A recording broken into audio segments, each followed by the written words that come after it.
हमने माफिया को भी समाप्त किया और मच्छर को भी समाप्त किया। ये मच्छर बीमारी लाता था, माफिया बेरोजगारी लाता था। किस प्रकार का माहौल बनाया था, कोई पर्व और त्योहार आता था, दंगे शुरू हो जाते थे। अब इंसेफ्लाइटिस की बीमारी वैसे ही समाप्त हो गई है जैसे माफिया यूपी से समाप्त हो गए हैं। हमने माफिया को भी समाप्त किया और मच्छर को भी समाप्त किया। ये मच्छर बीमारी लाता था, माफिया बेरोजगारी लाता था।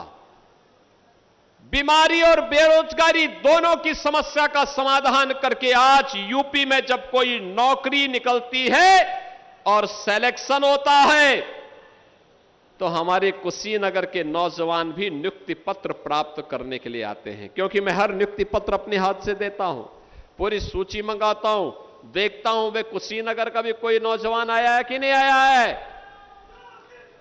पुलिस की भर्ती हुई तो पुलिस की भर्ती में कुशीनगर का नौजवान 98 वर्ष पहले,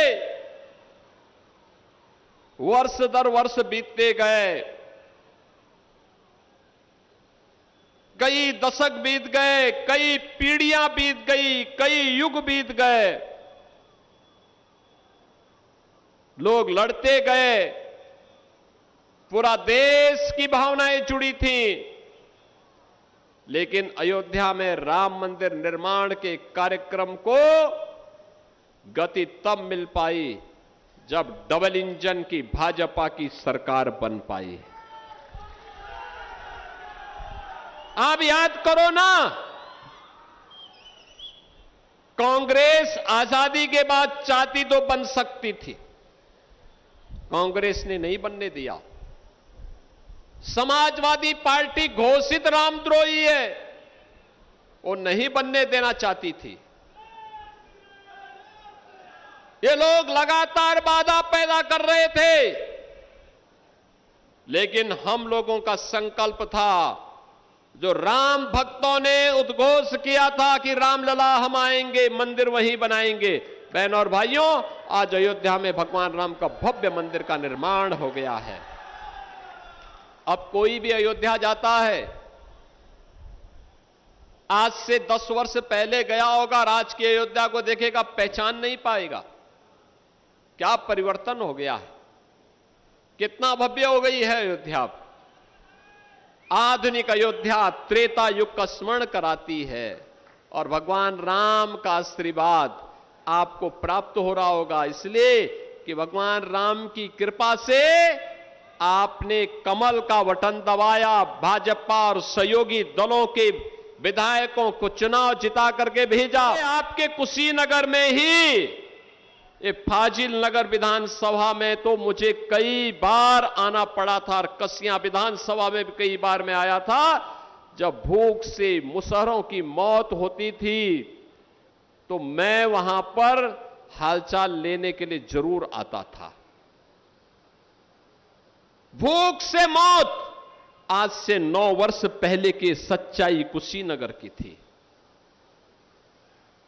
ये पिछली सरकारों के पाप के कृत्य थे कि गरीब भूख से मर रहा है, नौजवान बेरोजगार घूम रहा है, किसान आत्महत्या करने के लिए मजबूर था, आम जनता माफिया और अपराधियों से परेशान था, न स्वास्थ्य की सुविधा थी,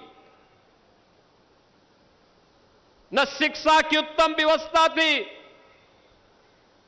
यूपी के अंदर तो सुविधा नहीं थी, यूपी के बाहर जाओ तो पहचान का संकट था। बहनों और भाइयों, उत्तर प्रदेश किस प्रकार का माहौल बनाया था, कोई पर्व और त्योहार आता था, दंगे शुरू हो जाते थे। पडरौना में डोल मेला के अवसर पर कैसे दंगे हुए थे, और सभी लोग जो न्याय मांगने के लिए गए थे उन लोगों को उठा करके देवरिया जेल भेज दिया गया। मैं अगले दिन जाकर के फिर उनको देवरिया जेल से छुड़ा करके लाया। याद करिए, यही होता था, कोई सुनने वाला नहीं। आज ये डबल इंजन की सरकार मोदी जी के नेतृत्व में, उनके मार्गदर्शन में बिना रुके बिना डिगे जो काम कर रही है, बिना झुके जो काम कर रही है, आपके सामने है। गरीब को राशन फ्री, गरीब को हर प्रकार की सुविधाएं, स्वास्थ्य की सुविधा आयुष्मान कार्ड के माध्यम से, आवास की सुविधा, शौचालय की सुविधा तो मिल ही रही है। अब कोई सोचता था कुशीनगर में भी अपना मेडिकल कॉलेज होगा, अब तो आपके पास अपना मेडिकल कॉलेज, कुशीनगर जनपद के पास अपना मेडिकल कॉलेज हो गया है। और मेडिकल कॉलेज ही नहीं, एयरपोर्ट भी हो गया है। नए एयरक्राफ्ट आने दीजिए, कुशीनगर से भी यहां से हम वायु सेवा को तेजी के साथ आगे बढ़ाने का काम करें। ताकत दिखाता है लखनऊ में, वोट अपनी ताकत दिखाता है दिल्ली में, और उस वोट की ताकत क्या होती है कि अयोध्या में राम मंदिर बन जाता है, जम्मू कश्मीर में धारा 370 समाप्त हो जाती है, और रोज भारत को चिढ़ाने का काम करने वाले पाकिस्तान की छाती पर जो मिसाइल दागी जाती है उसका निर्माण लखनऊ में हम लोग करवाते हैं, और पाकिस्तान की वही मिसाइल पाकिस्तान को कंपा देता है। पाकिस्तान बाप बाप कहकर के चिल्ला पड़ता है,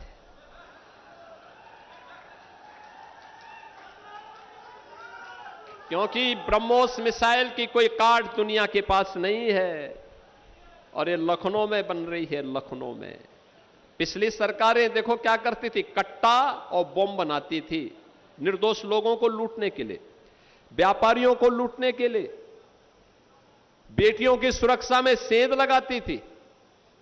हमने इन सौदों को तो ठीक किया है, और जो ठीक नहीं हुआ है, बोली से नहीं माना है तो गोली से जरूर मान गया है। लेकिन देश की रक्षा करने के लिए आज ब्रह्मोस मिसाइल यूपी के अंदर बन रही है, और यही ब्रह्मोस मिसाइल जब भारत का बहादुर जवान दुश्मन की छाती पर दागता है, वह पाकिस्तान चिल्ला उठता है कि बचाओ बचाओ की आवाज लगाता है। बहनों और भाइयों, ये राष्ट्रीय कर्तव्यों के प्रति हम सबका दायित्व है, और उस दायित्व का निर्वहन करने के लिए ही हम सब आए हैं राजनीति में। राजनीति एक सेवा का माध्यम है, और सेवा के माध्यम से सुरक्षा भी, सुशासन भी, और नागरिकों के प्रति उनके अधिकार को उपलब्ध करवाने के लिए निरंतर कार्य किए जा रहे हैं, निरंतर कार्य किए जा रहे हैं।